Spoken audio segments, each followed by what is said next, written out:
अस्सलाम वालेकुम फ्रेंड्स, मैं सफदर खान कियानी। आप देख रहे हैं मेरा channel voice of Kiyani. Channel पे आप न्यू है, चैनल को लाजमी सब्सक्राइब कीजिएगा और बेल आइकन को भी क्लिक कीजिए ताकि तमाम वीडियोस का नोटिफिकेशन आपके पास मिलता रहे। वीडियोस आप देखते रहते हैं, चैनल पे आप हैं मेरे पास और काफ़ी सवालात भी थे और कुछ मेरे फ्रेंड्स पूछ भी रहे थे कि क्वालिटी के बारे में थोड़ी सी बात की जाए। तो उसी को देखते हुए आज हम जो है ना आज फार्मास्यूटिकल का सेक्टर जो एक एक डिपार्टमेंट होता है फार्मास्यूटिकल का, जिसको हम क्वालिटी कंट्रोल डिपार्टमेंट कहते हैं और जो बैकबोन का हिस्सा रखता है किसी भी इंडस्ट्री में, और स्पेशली जो फार्मास्यूटिकल का सेक्टर है उसके अंदर जो क्वालिटी कंट्रोल का डिपार्टमेंट है तो बहुत बड़ा रोल है, बहुत बड़ा रोल है और एक बहुत क्रिटिकल डिपार्टमेंट है और बहुत कुछ इसके अंडर में आ रहा होता है। और जितनी भी आपकी प्रोडक्ट रिलीज हो रही होती है, जो सर्टिफिकेट्स इशू हो रहे होते हैं, वो यही डिपार्टमेंट कर रहा होता है।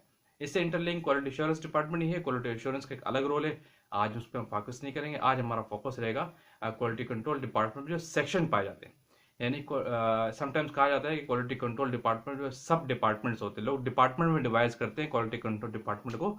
जो डिपार्टमेंट का नाम तो ठीक नहीं है, लेकिन जो वर्ड यूज होता है नॉर्मली जो सेक्शन वाइज काम हो रहा होता है। यानी क्वालिटी कंट्रोल का जो डिपार्टमेंट है उसके अंदर सेक्शंस होते हैं बहुत सारे। तो लोग किस तरह वहाँ सेक्शन वाइज काम करते हैं तो हम उस पर आज डिस्कशन करेंगे।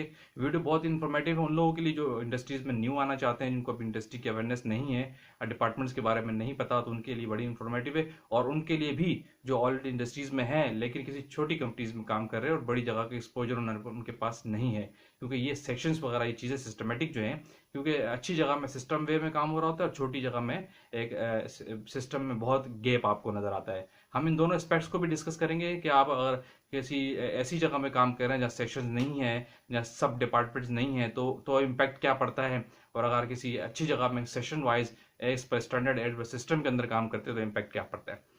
तो बात स्टार्ट करते हैं। तो अगर हम क्वालिटी कंट्रोल के सेक्शन को देखते हैं तो सबसे पहले क्वालिटी कंट्रोल में एक वेट लैब का एरिया होता है, जिसको केमिकल एनालिसिस का एरिया भी कहते हैं, उसको वेट लैब कहते हैं, जहाँ पे एनालिस्ट जो है ना नॉर्मली बेसिक टेस्टिंग्स वगैरह कर रहे होते हैं। यानी किसी भी प्रोडक्ट की कोई ग्रेन्यूल्स वगैरह जो आते हैं या रॉ मटेरियल्स आता है, उनकी जो प्रोडक्ट की जो फिनिश फॉर्म हो रही होती है, फिजिकल पैरामीटर जो होते हैं बेसिकली जो किसी भी ड्रग के टैबलेट्स के वगैरह के या कैप्सूल के चेक किए जा रहे हैं, तो वेट लैब के एरिया में यानी इसमें आप छोटे मोटे टेस्ट वगैरह परफॉर्म करते हैं। आप किसी भी सॉल्वेंट की, कंपाउंड की, यानी पीएच वगैरह आप देख लेते हैं, कोई कंडक्टिविटी वगैरह चेक कर लेते हैं, तो कोई रिफ्रैक्टोमीटर छोटे मोटे टेस्ट कर लेते हैं, या तो आप लॉस ऑन ड्राइंग का टेस्ट लगा लेते हैं, या इसके अलावा आप किसी छोटा सा इंस्ट्रूमेंट जो होता है स्पेक्ट्रोफोटोमीटर और छोटे इंस्ट्रूमेंट जो है, इस वेट लैब के एरिया में आप छोटी मोटी इंस्ट्रूमेंट वगैरह यूज करके आप ये विस्कोसिटी वगैरह चेक करते हैं। ये चीज़ें आप परफॉर्म कर रहे होते हैं। किसी ग्रेन्यूल्स का मॉइस्चर वगैरह भी आप चेक कर लेते हैं जो आपका फिनिश प्रोडक्ट से आ रहा होता है, सेमी इंटरमीडिएट स्टेज से जो आ रहा आपके पास आ रहा होता है।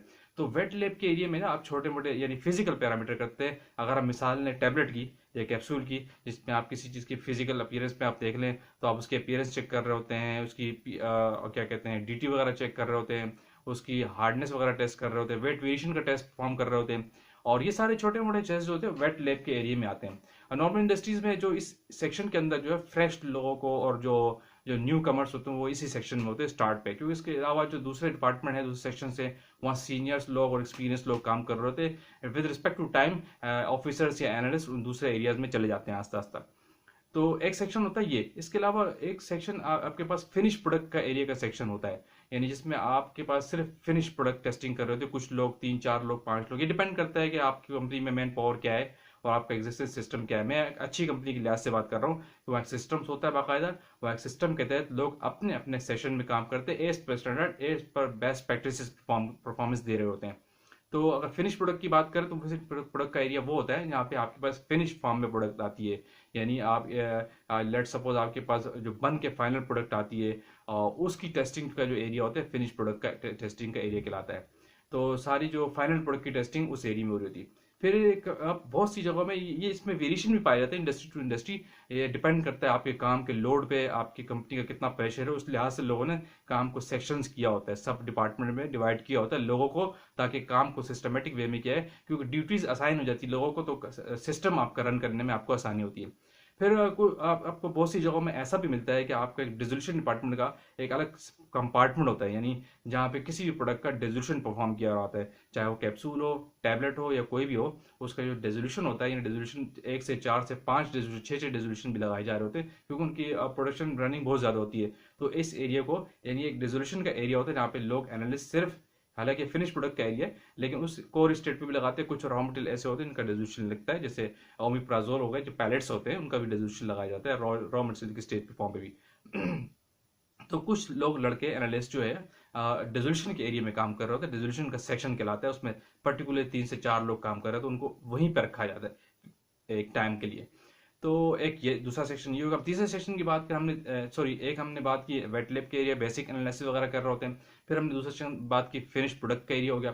फिर हमने तीसरा एरिया डिस्कस किया जिसको हमने कहा कि डिसोल्यूशन का एरिया कहलाते हैं। इसके अलावा एक इंस्ट्रूमेंटेशन का रूम भी कहलाता है, यानी जहाँ पे तमाम आपके हाई टेक इंस्ट्रूमेंट रखे होते हैं, और उसके अंदर भी सब डिवीजन है। इंस्ट्रूमेंटेशन रूम के अंदर जो जीसी का जो एरिया है, तो उसको बहुत सी इंडस्ट्रीज में अलग कर दिया जाता है। जीसी का बाकायदा एक रूम होता है और उसमें स्पेसिफाइड एनालिस्ट, ट्रेंड और सर्टिफाइड लोग काम कर रहे होते हैं, उनकी ट्रेनिंग होती है बाकायदा। तो एक जीसी का सेशन लगा है। चौथा सेशन आपके पास जीसी जिस गैस क्रोमेटोग्राफिक इंस्ट्रूमेंट जो है हाई पर टेक्निक से, उसका एक अलग एरिया होता है। उसके अंदर भी 1 से 2 लोग काम कर रहे होते हैं, मोस्टली 2-4 लोग होते हैं, या कम ज्यादा लोग नहीं होते, क्योंकि एक पर्टिकुलर इसकी प्रोडक्ट्स पे डिपेंड करता है, प्रोडक्ट पे डिपेंड करता है, आपकी नेचर पे, आपकी कंपनी की डिमांड क्या है उस इंस्ट्रूमेंट के ऊपर। तो उस सेक्शन में भी कुछ लोग काम कर रहे थे।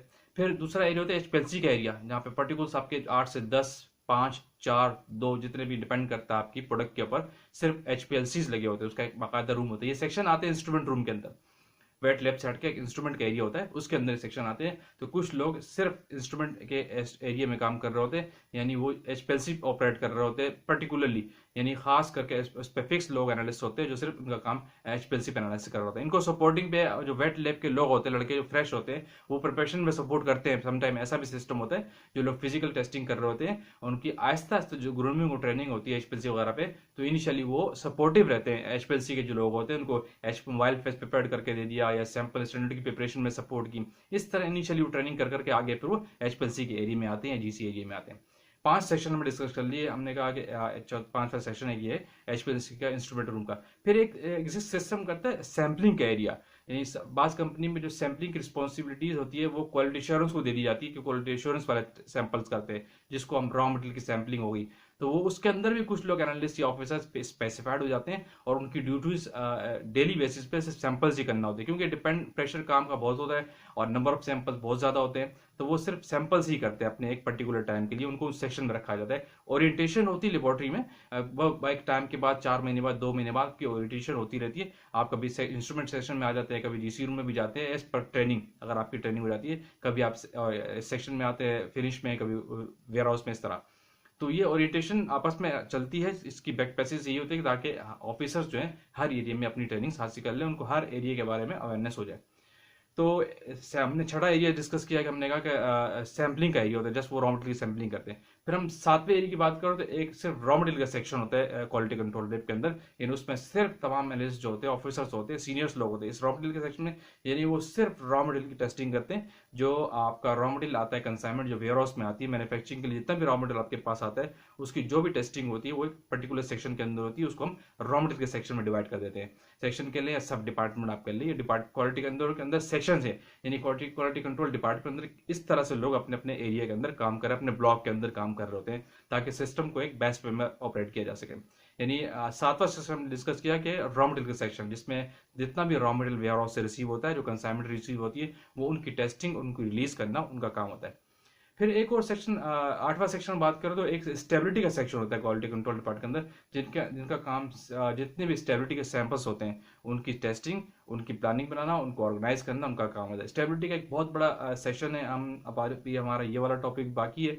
स्टेबिलिटी को हम लेके आएंगे और कुछ 3-4 वीडियोस भी डिस्कस करेंगे कि स्टेबिलिटी होती क्या है। स्टेबिलिटी बेसिकली जितनी भी आपकी प्रोडक्ट्स होती है जो आप मार्केट में कमर्शियल करते हैं, उनकी एनुअल बेस पे, हर मंथली बेसिस पे, इंटरवल पे आप उसकी टेस्टिंग अपने पास करते हैं। एक उनको एक क्राइटेरिया होता है टेस्टिंग करने का, एक आपके पास क्लाइमेटिक चैम्बर्स होते हैं जिनके अंदर आप एक प्लान देते हैं प्रोडक्शन को, मंथली प्लान देते हैं, एनुअल प्लान देते हैं, और सारे बनाने के तरीके मैं आगे डिस्कस करूंगा। तो उन लोग उस सेक्शन में जो होते हैं लोग एक सैंपल्स प्रोडक्शन उठाते हैं और उनकी शेल्फ लैब पे और एक्सेलरेटेड बैच पे उनकी टेस्टिंग करते हैं बाकायदा। ये रूटीन की प्रोडक्ट नहीं होती, लेकिन ये स्टेबिलिटी के सेक्शन में आती है। इस सेक्शन में भी लोग बाकायदा काम कर रहे होते हैं, इसमें भी 2 से 3-4 लोग होते हैं। ये एक अलग सेक्शन है, 9वां सेक्शन ये आपके पास काउंट हो जाता है, 8वां या 9वां एक स्टेबिलिटी का सेक्शन में अलग से होता है। तो ये इतने सारे सेक्शन है जिसके अंदर लेबोरेटरी में लोग बाकायदा पर्टिकुलर वे में आपके पास काम करते हैं। अब वेट लैब का एरिया जो है बेसिक लैब के, और दूसरी लैब में आपको पता है कुछ प्लांट डिपेंड करता है कि शिफ्ट्स में भी चलते हैं, नाइट्स में भी चलते हैं, अदरवाइज कुछ जनरल शिफ्ट में भी चल रहे होते हैं। ये सारी चीज़ें डिपेंड्स ऑन योर एनवायरनमेंट, क्या आपकी कंपनी का कल्चर क्या है, वहाँ पे डिमांड क्या है, वहाँ पे सिस्टम क्या एग्जिस्ट करते हैं। तो इन लड़कों को जो एनालिस्ट होते हैं, ऑफिसर्स होते हैं, इनको शिफ्ट में भी काम करना पड़ता है, क्योंकि प्लांट बहुत से 24 आवर्स भी चलते हैं, प्लांट बंद नहीं होते। तो क्वालिटी इंश्योरेंस वाले तो शिफ्ट में होते ही है, उनका काम तो इन प्रोसेस चेक करना होता है, डेली के इंटरवल पे जो प्रोडक्ट्स आ रही है उनको चेक करना होता है, फिर डॉक्यूमेंटेशन है। तो क्वालिटी इंश्योरेंस को हम अलग से डिस्कस करेंगे। आज हमारा ये फोकस सिर्फ जो क्वालिटी कंट्रोल के सेक्शन थे उन पर डिस्कस करना था कि ये सेक्शन वाइज कैसे काम करते हैं। अच्छा, इसके अलावा फिर एक सेक्शन होता है माइक्रोबायोलॉजिकल का सेक्शन। बाज कंपनी में, क्योंकि सुपरविजन तो क्वालिटी कंट्रोल में ही आता है, बाज कंपनी में माइक्रोबायोलॉजी का सेक्शन बिल्कुल अलग होता है, और बाज कंपनी में क्वालिटी कंट्रोल के अंडर आ रहा होता है। तो यानी रिपोर्टिंग, ये डिपार्टमेंट जो रिपोर्टिंग होता है क्वालिटी कंट्रोल को होता है, लेकिन समटाइम्स इनका मैनेजर अलग होते हैं, इनके इंचार्ज अलग होते हैं।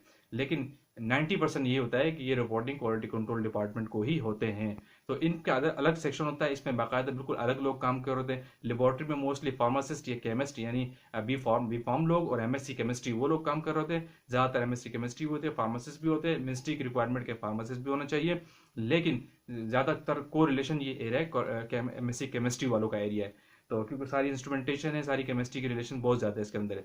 और माइक्रोबायोलॉजी के अंदर जो है वो एमएससी माइक्रोबायोलॉजिस्ट जो होते हैं, जिनके मास्टर्स डिग्री माइक्रोबायोलॉजी में होती है, वो लोग काम कर रहे होते हैं। तो वो एक अलग सेक्शन है, उसके अंदर वो अपनी माइक्रोबायोलॉजिकल प्रोडक्ट की एनालिसिस करते हैं, जिसमें वो वाटर की टेस्टिंग भी करते हैं, और क्या कहते हैं जो बायोएसी वगैरह लगाते हैं, स्टेरिलिटी लगाते हैं, और दूसरे एंड सो ऑन जो टेस्ट होते हैं माइक्रो के, सब कल्चरिंग वगैरह, वो सारी चीज़ें माइक्रोबायोलॉजी के अंदर टेस्टिंग में आती है। ये डिपार्टमेंट बिल्कुल अलग होता है, लेकिन सुपरविजन में होता है क्वालिटी कंट्रोल के, और रिपोर्टिंग भी क्वालिटी कंट्रोल को होता है। डिपेंड्स, सम कंपनी में कल्चर पर डिपेंड्स भी करता है। अगर अलग से मैनेजर है तो अलग से अपना रिपोर्टिंग भी होते हैं। तो ये सेक्शन वाइज है। फिर एक और चीज और आ जाती है कि इंडस्ट्री के अंदर बिल्कुल बेसिक एरिया पे वाटर टेस्टिंग का एरिया भी होता है। यानी आपका रूटीन का जो पानी होता है, समटाइम्स कंपनी में आपको वाटर टेस्टिंग एनालिसिस या वैलिडेशन कर चुके हो तो पानी का इंटरवल आपका डिफरेंट होता है। अगर आप अपने पानी की टेस्टिंग वैलिडेशन कर चुके हैं तो पानी का क्राइटेरिया कुछ होता है, लेकिन डेली रूटीन के पानी आपके पास प्लांट पे आते हैं टेस्टिंग के लिए, जो मैन्युफैक्चरिंग में यूज होता है, डिस्टिल वाटर हो गया या डीआई वाटर होता है, जिसकी टेस्टिंग के लिए आता है, कंडक्टिविटी पीएच वगैरह की टेस्टिंग आता है, और दूसरे टेस्ट बेसिक टेस्ट किए जाते हैं। इसके सेक्शन में भी कुछ लोग काम कर रहे थे, जो बिल्कुल इनिशियली जो फ्रेश लोग होते हैं वो शुरू से इस एरिया में आते हैं, यानी वेट लैब के एरिया में आते हैं। तो यहाँ वाटर टेस्टिंग के एरिया सेक्शन के अंदर भी 1 से 2 लोग काम कर रहे होते हैं। ये सेक्शन भी काउंट होता है वाटर टेस्टिंग का। तो हमने 9 से 10 डिपार्टमेंट डिस्कस कर लिए। R&D का सेक्शन एक अलग है। इस R&D के हवाले से भी कह दूं कि वो भी समटाइम्स अलग डिपार्टमेंट होता है, उनका मैनेजर अलग होता है, लेकिन कब समटाइम्स वो क्वालिटी कंट्रोल के अंडर में आ रहा होता है, उनका भी सेक्शन अलग है। वो डेवलपमेंट के काम करते हैं, उनका रूटीन की लैब से कोई ताल्लुक नहीं होता, रूटीन के सैंपल्स जो आते हैं उनसे उनका रिलेशन बहुत कम होता है। वो अपनी डेवलपमेंट के काम करते हैं, रिसर्च एंड डेवलपमेंट, कोई मेथड डेवलप करना, कोई न्यू प्रोडक्ट डेवलपमेंट करना, उनके अपने ट्रायल बैच बन रहे होते हैं। तो वो सेक्शन अलग है वो भी, लेकिन सुपरविजन देखा जाए तो वो डिपेंड करता है, वो आता क्वालिटी कंट्रोल के साथ ही है, क्योंकि डेवलपमेंट के काम है, टेस्टिंग के काम है, एनालिसिस के काम है, रिसर्च के काम है, ये सारा क्वालिटी कंट्रोल के साथ आता है। तो फ्रेंड्स, ये इतने सारे सेक्शन होते हैं जिस तरीके से आप क्वालिटी कंट्रोल में काम करते हैं। और एक चीज़ आखिर में हम ये बता दूं कि मैंने कहा था कि लोकल कंपनीज में, छोटी कंपनीज में ये होता है कि एक एनालिस्ट बहुत सारे काम कर रहा होता है। जैसे वेट एरिया में भी वो काम कर रहा है, एट अ टाइम वो लेबलिंग भी कर रहा है, एट अ टाइम वो सैम्पलिंग भी कर रहा होता है, at a time finish product भी टेस्ट कर रहा होता है, एट अ टाइम कोई छोटे मोटे इंस्ट्रूमेंट भी चला रहा होता है। इससे लूप फॉल ये होता है कि उसको किसी एक चीज़ पे एक्सपर्टीज नहीं आती, क्योंकि उनके पास स्टैंडर्ड्स नहीं होते, स्टैंडर्ड का गैप बहुत ज़्यादा होता है छोटी जगह में। तो वो एक्सपर्टीज नहीं जान सकता, काम सारे कर लेता है, लेकिन एस पर स्टैंडर्ड नहीं जानता, तो एस पर सिस्टम नहीं जानता। अगर आपको 10 काम आते हैं, अगर आप एस पर स्टैंडर्ड या एस पर सिस्टम नहीं जानते, तो वो 10 काम आपको आना फजूल है। और आपको 2 काम आते हैं, लेकिन आप एस पर स्टैंडर्ड और एस पर सिस्टम जाते हैं, तो वो उसकी वर्थ बहुत ज़्यादा है। तो मल्टीनेशनल में बड़े सेटअप में ये होता है कि सेक्शन वाइज लोग काम करते हैं, तो उनको उसी एरिया में एक्सपर्ट हो जाते हैं, और एस पर स्टैंडर्ड एस पर सिस्टम काम कर रहे होते हैं। तो फ्रेंड्स, ये था आज क्वालिटी कंट्रोल का ओवरव्यू। क्वालिटी कंट्रोल डिपार्टमेंट के अंदर कितने सेशन होते हैं, जिसको हमने आज डिटेल में डिस्कस किया। होप कि आपको बहुत अच्छा लगा होगा, वीडियो बहुत पसंद आई होगी, और सारी इन्फॉर्मेटिव चीज़ मैंने आपको बताई कि क्वालिटी कंट्रोल के अंदर किस तरह सेक्शन वाइज लोग काम करते हैं। तो आते हैं इंशाल्लाह फिर किसी और नेक्स्ट वीडियो के साथ। उस वक्त तक के लिए इजाज़त। Thank you. अल्लाह हाफिज़।